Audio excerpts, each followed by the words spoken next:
Durante decenas de miles de años, los neandertales se extendieron por las desoladas praderas de Europa, enfrentándose a los osos de las cavernas, mamuts y a los hostiles períodos invernales de la era de las glaciaciones.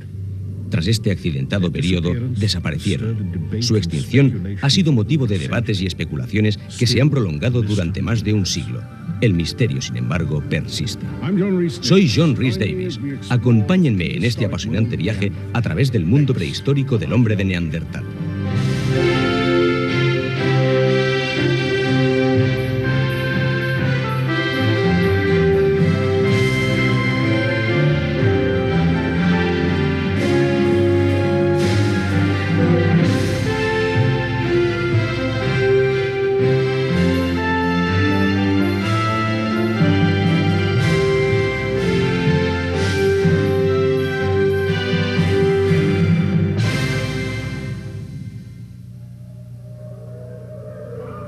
Imagínese en algún lugar del mundo hace 100.000 años.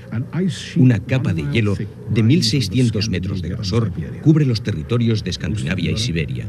La mayor parte de Europa presenta el aspecto de una interminable y desolada llanura sacudida por violentos vientos que impiden el desarrollo de la vegetación. En los valles protegidos, los neandertales se amontonan bajo los acantilados y en las entradas de las cuevas, esperando a sus presas, a cuyos descendientes podemos reconocer en la actualidad. Fueron muchas las generaciones de neandertales que exploraron Europa en toda su extensión habitable. Posteriormente, un nuevo y moderno tipo de humano empezó a desarrollarse y a extenderse lentamente desde África. Durante siglos, los neandertales y los hombres modernos coexistieron aparentemente en paz. Tras ese periodo de coexistencia, los neandertales desaparecieron. ¿Por qué los neandertales desaparecieron como grupo y por qué los humanos modernos se convirtieron en la única forma de vida humana que ha sobrevivido hasta la actualidad? No tenemos todas las respuestas a esta pregunta.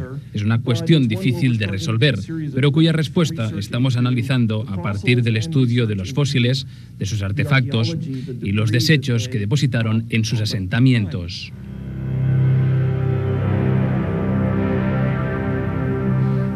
Nuestra fascinación por esta criatura no ha disminuido en estos 150 años de estudio desde que por primera vez apareciera en escena esta especie. Los artistas lo han caracterizado con un rostro prácticamente humano. Los paleoantropólogos tratan de hacerle caminar y hablar de nuevo. Y la cuestión sobre su relación con nosotros permanece sin resolverse. ¿Coexistieron los neandertales y los humanos modernos en paz? ¿Siguieron caminos distintos? ¿Pudo el neandertal cruzarse con los humanos modernos? Solamente una cosa aparece claramente definida en el registro arqueológico. La vida del neandertal no fue una vida fácil.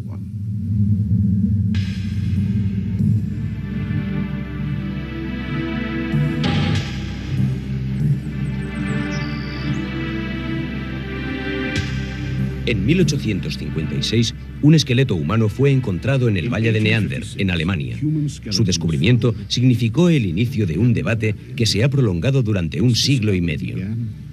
A principios de siglo, arqueólogos y coleccionistas inspeccionaban los yacimientos sitos en los acantilados del sudoeste de Francia en busca de huesos de neandertales. El primer proyecto para realizar un estudio científico de los fósiles encontrados en La Chapelle terminó en desastre y confundió a toda una generación. Los huesos de neandertal que pertenecían a un adulto de 50 años estaban deformados por artritis, pero llevaron a un científico francés a declarar que todos los neandertales eran jorobados, encorvados y que tenían las piernas arqueadas y por lo tanto no podían ser bípedos. La imagen del bestial hombre de las cavernas acababa de nacer. ¿Cómo pudo tan patética criatura sobrevivir a los rigores de la era de las glaciaciones? En la actualidad, los científicos están realizando un esfuerzo mucho más realista para analizar los fósiles de esta especie desaparecida. Están utilizando la tecnología más avanzada en medicina forense para proporcionarnos una visión más realista de los neandertales, las mismas técnicas que utiliza la policía para identificar a la gente desaparecida. Michael Anderson necesita en primer lugar su propia copia del cráneo de La Chapelle. Para ello, ha preparado un molde del cráneo. Este es un molde de 3 piezas. Las cuencas de los ojos fuera. Y ahí está el molde. Es una copia exacta del original.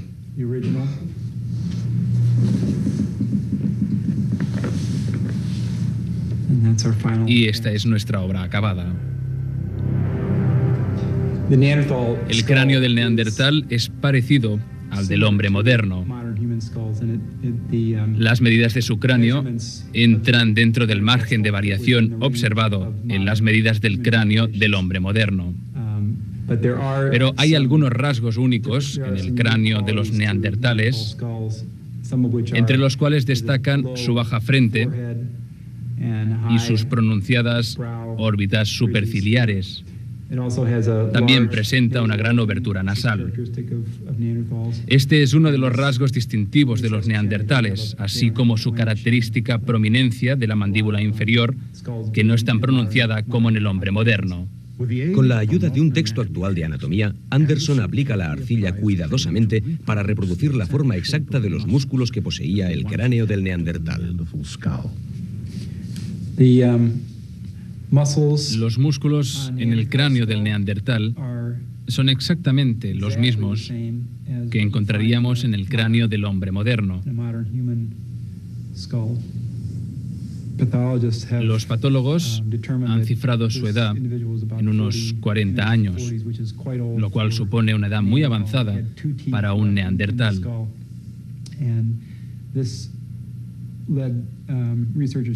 Conservaba aún 2 dientes y ello hizo que los investigadores creyeran que ya no podía cuidar de sí mismo, lo cual es una muestra de lo dura que podía llegar a ser la vida para los neandertales.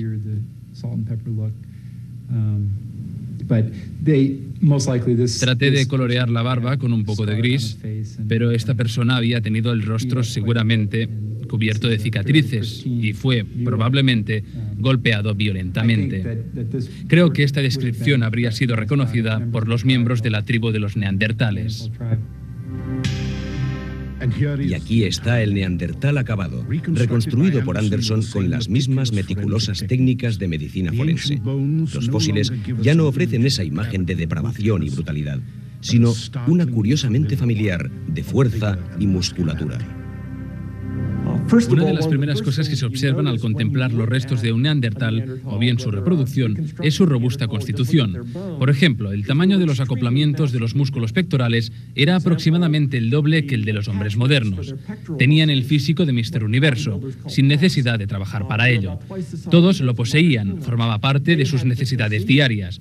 Lo desarrollaron para su supervivencia, no para ganar concursos de belleza. Uno de los problemas que presentaba el desarrollo de esta constitución física es que energéticamente resultaba muy costoso. Es el mismo tipo de problema que sufre un atleta al entrenarse. El consumo de calorías debe ser muy elevado, lo cual sitúa a los neandertales en un círculo vicioso.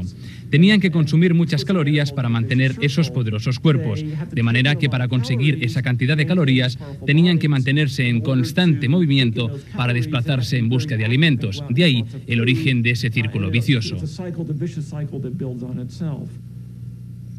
¿Por qué los neandertales poseían estas características anatómicas? Hay una pista a esta respuesta en los útiles que hacían. Los neandertales tallaron estos útiles, pero se trataba fundamentalmente de herramientas que no permitían una manipulación efectiva. Por ejemplo, las herramientas de mano como los rudimentarios cuchillos que debían sostener por la hoja, en lugar de añadir un mango que facilitara su utilización, o lanzas cuyo lanzamiento no podía realizarse con mucha efectividad, por lo que seguramente tenían que situarse a corta distancia, probablemente por medio de una emboscada, para abatir a una pieza de caza del tamaño de un ciervo. Sus limitaciones tecnológicas impusieron un mayor énfasis en el desarrollo de su fuerza y su forma física, esculpiendo los enormes músculos que dejaron su impronta en los huesos. Pero los mismos huesos también revelan una historia de constantes amenazas para los neandertales en lucha por su supervivencia. A continuación, en la búsqueda del neandertal. Los huesos de los neandertales nos muestran un tremendo relato sobre los riesgos a los que se enfrentaron en el peligroso mundo prehistórico de la era de las glaciaciones. Tienen huesos rotos en sus caras, brazos, pies, manos, fracturas, contusiones, por todo su cuerpo que dificultaban sus movimientos. Y lo que es verdaderamente interesante es que la distribución de sus fracturas es muy similar a las de los jinetes de los rodeos, especialmente de reses y semejantes. Lo que sugiere que este tipo de encuentros con estas bestias se producían con mucha frecuencia. Los traumatismos, los defectos en el crecimiento, la duración de la vida, todo ello sugiere que los neandertales atravesaban una etapa muy dura y que cualquier comunidad de hombres modernos que se hubiera trasladado a esa región, que por cualquier razón, organizacional o tecnológica, fuera capaz de incrementar sus esperanzas de vida, la supervivencia de sus hijos, de los pequeños, los adolescentes, e incluso en el caso de que se diera un leve aumento en estos aspectos demográficos, ello conduciría en unos pocos miles de años al reemplazamiento de las comunidades de neandertales. Pero no fueron solamente los riesgos físicos los que pusieron a los neandertales en desventaja. Louis Binford, que los estudió durante más de 30 años, opina que aspectos más difícilmente discernibles sobre su conducta impidieron que pudiera enfrentarse a estas condiciones ecológicas cambiantes con la misma efectividad que los hombres modernos. Una de las diferencias pudo darse en su pobre uso del fuego. En ciertos medios, el hombre moderno dispone de pocos materiales combustibles. Acerca piedras, enciende un fuego. A medida que la combustión avanza, las piedras se calientan y cuando el fuego se extingue, el calor se mantiene radiante. Puede desplazar las piedras calientes para cualquier tipo de uso y aparecen en los yacimientos como piedras fracturadas por el fuego. Estos materiales no forman parte del registro arqueológico de los neandertales y, sin embargo, habitaban en medios ciertamente hostiles en los que este tipo de tácticas hubieran resultado muy útiles. No lo hicieron. Pero si Binford tiene razón, los problemas a los que se enfrentaba el neandertal revelan una limitación fundamental para el desarrollo de su adaptación ecológica, la imposibilidad para planificar, sacar provecho de los acontecimientos que se producían estacionalmente, como las migraciones de algunas especies animales. Es muy difícil encontrar en yacimientos de neandertales restos de salmón en medios en los que se sabe con certeza que abundaba, ya que estos aparecen en los coprólitos de los osos contemporáneos. Parece ser que básicamente explotaron su medio sin planificación o táctica alguna, a diferencia de lo que los hombres modernos muestran en su registro arqueológico. ¿Desaparecieron los neandertales porque no eran lo suficientemente inteligentes? Los cráneos nos indican que sus cerebros eran tan grandes como los nuestros, algunas veces incluso más. La pregunta es, ¿cómo los utilizaban? Creo que los neandertales eran inteligentes. Únicamente el modo en el que su inteligencia estaba organizada y de lo que ésta era capaz es lo que probablemente era un poco diferente. Su conducta era muy similar a la nuestra, o una versión parecida. Parece evidente que se trataba de gentes que necesitaban a un individuo que liderara y condujera el progreso de sus adaptaciones para llegar al estado evolutivo caracterizado por el hombre moderno. Pero creo que esto no responde verdaderamente a la cuestión. ¿Cómo eran ellos en realidad? Y eso es lo que nos gustaría saber y lo que mucha gente está tratando de averiguar. ¿Cómo eran en realidad los neandertales? En la búsqueda de su identidad aparecieron nuevas pistas sobre las inusuales relaciones estudiadas entre los hombres y las mujeres de Neandertal. Durante miles de años, los neandertales soportaron esta breve y dura vida. Entonces apareció el primer hombre moderno, primero en África, y gradualmente se extendió hacia el Próximo Oriente y Europa hasta que hace 35.000 años los neandertales desaparecieron del registro arqueológico. En regiones como Europa Central pudieron cruzarse con frecuencia, probablemente menos que en la Europa Occidental. Nuestra opinión es que este proceso se desarrolló pacíficamente. Incluso en Europa Occidental, donde los neandertales parecen haber desaparecido sin motivo aparente, no pudieron soportar la competencia por los recursos necesarios para su subsistencia. La cuestión es, ¿se trata de una rama paralela a nuestra especie, sin relación alguna con el hombre moderno? ¿O somos todos descendientes de este extraño tipo de humano? La cuestión sobre el porcentaje de material genético que podemos haber compartido con los neandertales es quizá, en perspectiva, algo más detallada gracias a las aportaciones de la bioquímica, en las que se indica cómo compartimos el 95% de nuestro material genético con los chimpancés, incluso en el supuesto de que no hubiera ningún cruce con los neandertales. Si tanto compartimos, ¿por qué desaparecieron los neandertales?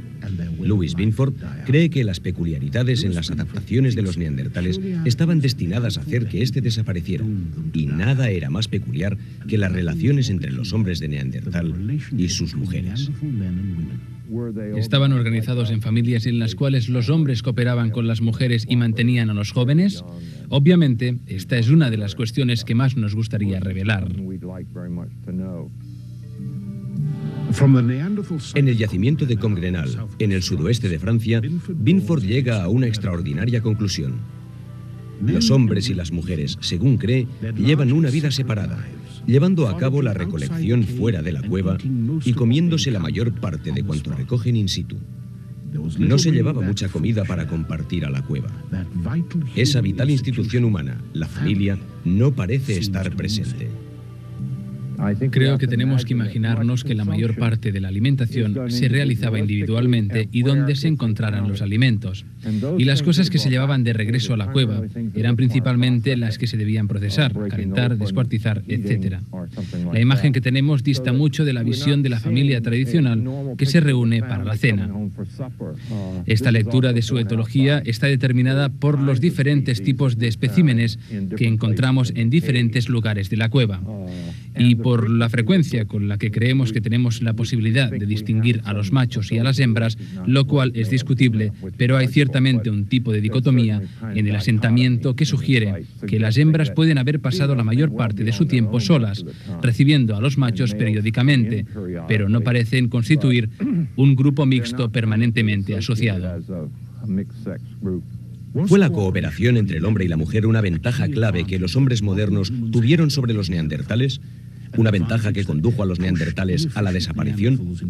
Muchos científicos no están de acuerdo con Binford y señalan que existe evidencia suficiente para demostrar la existencia de un cierto tipo de estructura familiar y, consecuentemente, de un sustancial parecido entre el neandertal y el hombre moderno. Los neandertales fueron los primeros humanos que enterraron intencionalmente a sus muertos. Tenemos unas 2 docenas de enterramientos de neandertales, desde pequeños hasta adultos, hombres, mujeres. La inhumación de un miembro de la familia que muere, tanto si es un crío como si se trata de un adulto, indica que se tiene un cierto aprecio por esa persona, que esa persona tiene un rol social específico en el grupo, que esa persona es importante y que para el recuerdo de esa persona y, en cierto sentido, reajustar los roles sociales en el grupo, se realiza una especie de ritual, lo que comúnmente denominamos un funeral. La sugerencia de que se preocupaban por los individuos heridos y los de mayor edad y que prueba que tenían algún tipo de orientación emocional o espiritual, no me convence del todo. Muchos otros animales toleran o incluso ayudan ocasionalmente a otros animales que se encuentran en desventaja. Otros primates lo hacen.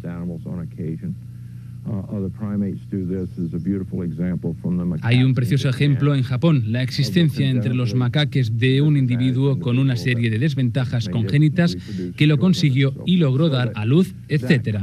De modo que ese tipo de evidencia no es tan convincente. Se movían, caminaban, manipulaban objetos, hablaban casi con la misma capacidad potencial que la del hombre moderno. Probablemente tenían una pronunciación ligeramente distinta a la nuestra, porque tenían la boca y la cara más grandes, pero básicamente, si tratáramos de enseñarles chino, inglés, francés o suajili, no tendrían ningún problema para reproducir esos sonidos. Estaban perfectamente capacitados para hablar cualquier lengua moderna. Pero Louis Binford cree que fueron los hombres modernos quienes por primera vez se expresaron de este modo. Esto no debe confundirse con la comunicación. Estoy seguro de que poseían otros sistemas de comunicación. No necesariamente el habla o la habilidad para articular un sonido, que podía haber sido un sistema de comunicación. El asunto es saber cómo estaba organizado.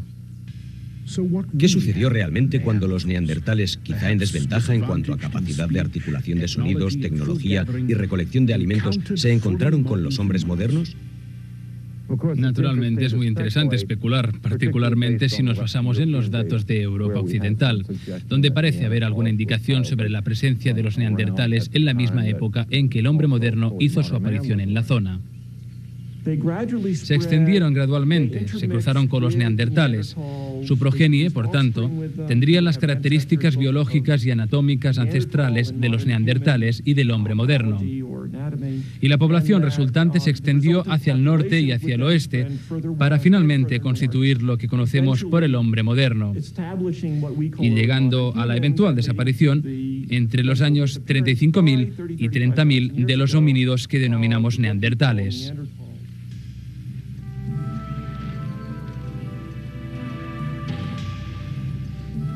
Resulta bastante irónico pensar que nuestros ancestros, antaño descritos como criaturas brutales subhumanas, hayan realizado una sustancial contribución a la configuración genética de todos los que vivimos en la actualidad.